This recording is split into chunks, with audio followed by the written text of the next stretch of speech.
का इन्होंने परिचय कराया। मेरा ये सौभाग्य रहा है कि मैं दोनों बार, जब मुलायम सिंह ने बिल्कुल रास्ते बंद कर दिए थे, सड़क पर कोई ट्रैक्टर भी नहीं चल सकता था, कोई स्कूटर भी नहीं चल सकता था, पेट्रोल पंप भी बंद करा दिए थे, तब पैदल जा कर के अयोध्या में और भगवान राम की जो भूमि थी उसका चरण, उसकी धूली अपने माथे पर लगाई। जिस दिन हम पहुँचे, 5 दिन का हमने सफ़र किया, तो 5 दिन में भारत की एक नई चित्र वहाँ पर देखा कि चाहे वो छोटी जाति का हो या बड़ी जाति का हो, कोई भी हो, वो सारा का सारा वातावरण राम में हो रहा था। और चूँकि लोगों ने हमें बता दिया था कि सड़क के सहारे जाओगे तो पुलिस जो है आपको, क्योंकि इंडो तिब्बत वाले ज़्यादातर मुसलमान हैं वो, तो गाँवों के अंदर जाना। तो गाँवों के अंदर से जो गए तो भारत में जागृति लाने वाले, एक एक गांव जाग रहा था। राम का नाम देश को जगाने वाला है। राम काव्य भी ऐसा ही है, सारे देश को जगाने वाला है। और जब ये भारत माता का कलंक मिटाया गया था, उस समय भी हम वहीं पर पहुंचे हुए थे, बिल्कुल उसी जगह जहां वो कलंक को लोग तोड़ रहे थे। तो ये भी सौभाग्य रहा कि हम वहाँ जा कर के और वहाँ की धूली को अपने माथे पर लगाया। असल में आज जो काव्य का है कि राम काव्य इतना विस्तृत है। अभी तो हिंदी की कविताएं हुई थी, संस्कृत में राम का काव्य बहुत लिखा हुआ है। और दुनिया का पहला काव्य, आदि कवि, जो दुनिया में पहले कविता कोई जानता ही नहीं था क्या होती है, तो आदि कवि वाल्मीकि जी ने भी राम का ही चरित्र लिखा। सबसे पहले दुनिया में पहली कविता राम के बारे में लिखी गई। तुलसीदास जी ने तो यहाँ तक कर दिया, रामायण शतकोटि अपारा। राम के बारे में जो रामायण लिखी है, थाईलैंड की रामायण है, बर्मा की रामायण है, लंका की रामायण है, कंबोज की रामायण है, जापान की, ये सारी की सारी, और अपने देश की रामायण। तो तुलसीदास जी कहते हैं कि राम काव्य का आकलन करना बड़ा मुश्किल है, कोई आदमी नहीं कर सकता। तो इसलिए तुलसीदास जी ने कह दिया, रामायण शतकोटि अपारा, 100 करोड़ रामायण हैं। अब जो हमारे भारत से लोग गए थे यहाँ गिरमिटिये, वो 2 ही चीज़ें अपने साथ ले गए थे, तुलसीदास की रामचरितमानस और हनुमान चालीसा।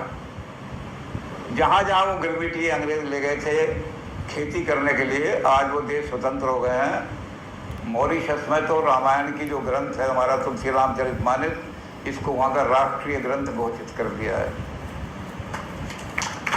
राम को इतना ऊंचा स्थान मॉरिशस में मिलाया जा करके, और जितना साहित्य उच्च कोटि का लिखा जा रहा है वो सूरीनाम में लिखा जा रहा है।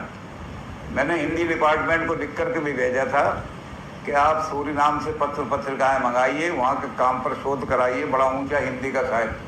आज हिंदी दिवस है, ये गर्व की बात है हमें कि हिंदी मॉरिशस में पहुँच गई है, हिंदी सूरीनाम में पहुँच गई है, ट्रिनिडाड में हिंदी पहुँच गई है।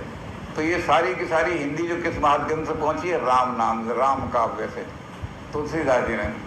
तो राम काव्य के बारे में वर्णन करना तो बहुत समय चाहिए, बड़ा लंबा, लेकिन तुलसीदास जी ने राम को एक ऐसा बना दिया है कि हमारा राष्ट्र नायक बना दिया है। सारा राष्ट्र जो है अगर जीवित है आज, तो राम के कारण से जीवित है। और तुलसी ने अपनी रामायण में हर स्वरूप में राम को आदर्श बना के खड़ा कर दिया। अब सारा आदर्श तो हम वर्णन नहीं कर सकते क्योंकि बहुत समय चाहिए, लेकिन एक आध बात मैं कहूँगा। तुलसीदास जी कह रहे हैं कि राम ने जन्म क्यों लिया, तो तुलसीदास जी ने पहले ही बता दिया।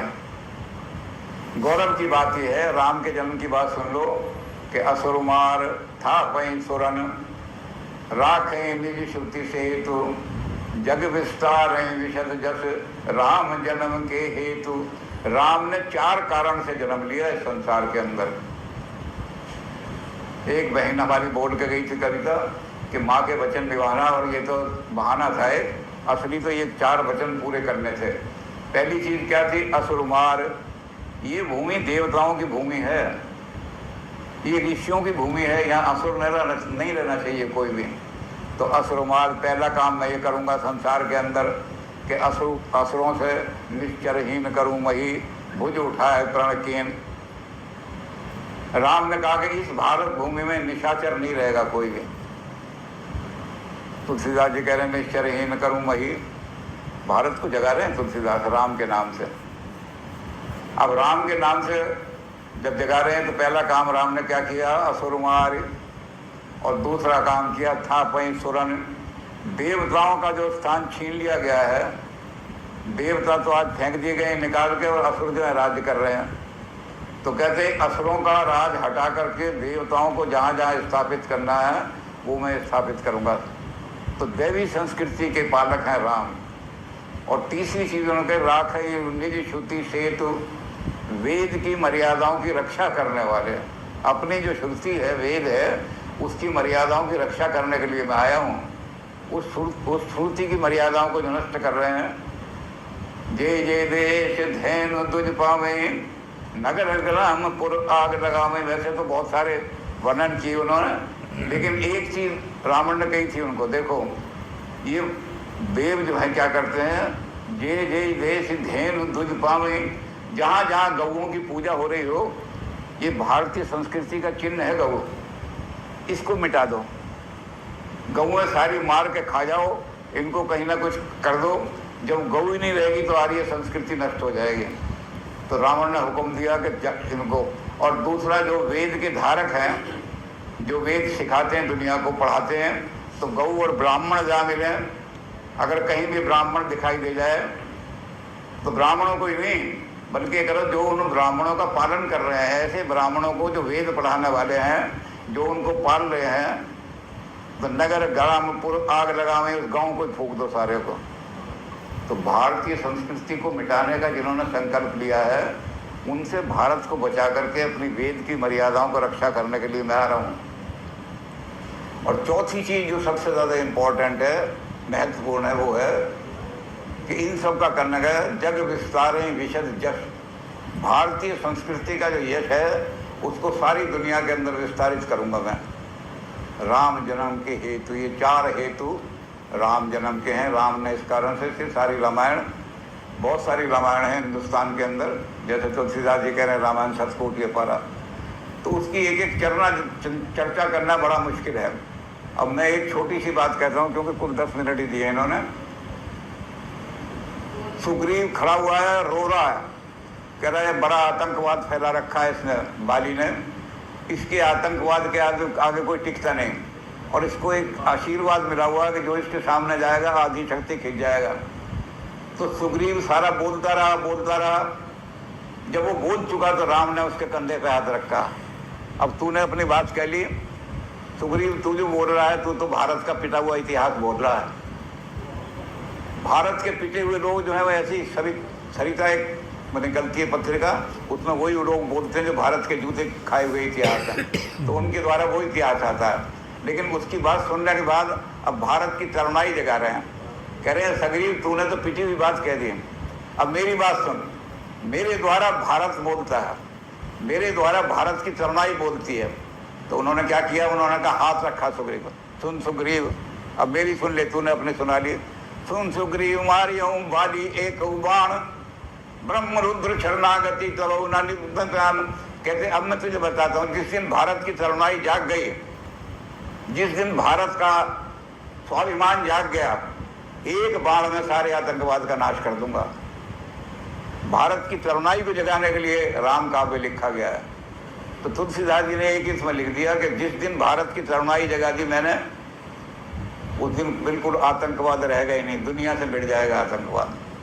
तो तुलसी राम काव्य के बारे में बहुत कुछ लिख रहे हैं, और भी बहुत सारा लिखा है, समय बहुत थोड़ा है, लेकिन एक बात अंत में कह करके मैं इसको समाप्त करूंगा।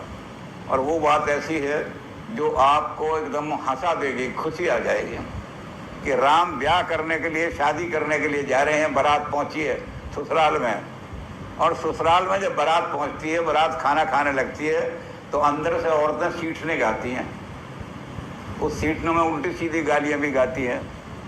तो राम भी बारात में बैठ गए, बारात में, तो अंदर से सीटने गाने लगी।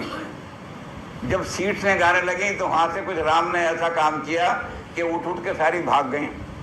तो वहाँ से वो औरतें जो दूसरी आ रही थी, उन्होंने कहा क्या हो गया बहना, आज तो वहाँ ब्याह में मांडवे के नीचे गालियाँ गानी थी, सीटने गाने थे, और तुम वहाँ से उठ के भाग आई। तो आज को हाल सुनो सजनी। तुलसीदास जी ने 11 ग्रंथ लिखे हैं। कोई रामायण में, आप तुलसी मानस में वहाँ तक समझना रहा हो, उन्होंने बहुत सारे ग्रंथ लिखे हैं। 11 ग्रंथों में कहीं बहुत सारी चीज़ें लिखी। तो राम के विवाह की बात कर रहे हो तो कहते हैं आज को हाल सुनो सजनी, मंडवे में ये देखा है कौतुक भारी।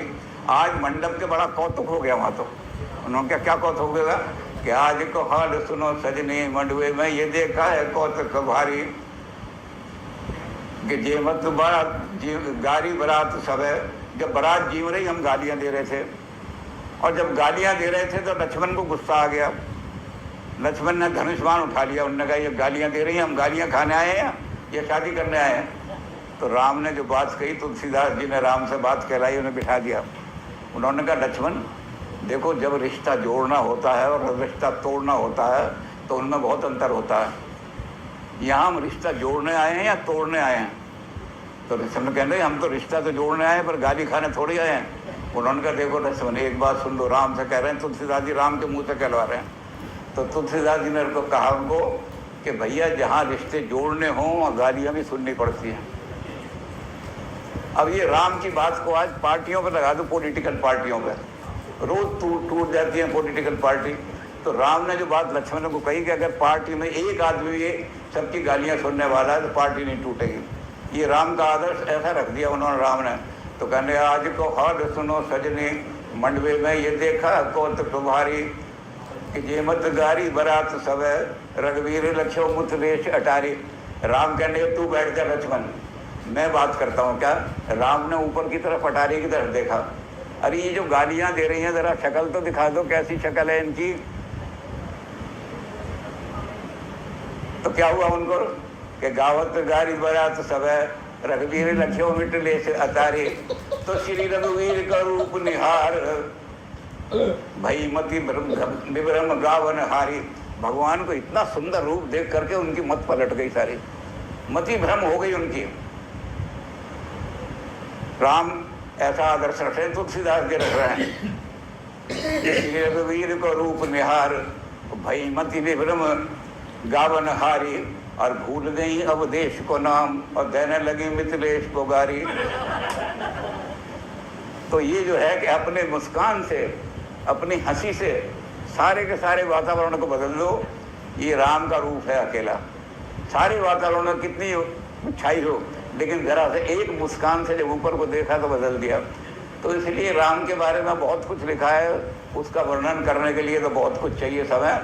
तो राम के काव्य के बारे में इतना कह करके, और आज बड़ा अच्छा दिन है, हिंदी दिवस है आज, हिंदी का स्वाभिमान। अब हिंदी भारत में ही नहीं रही है।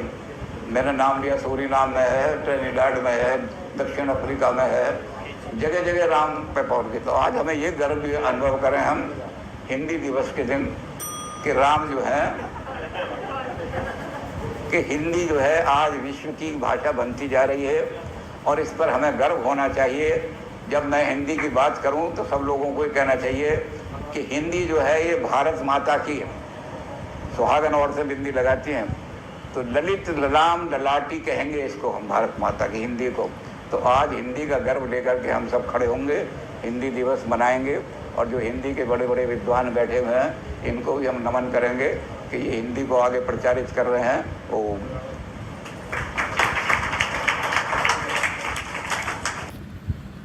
नमस्कार, आप सभी का स्वागत है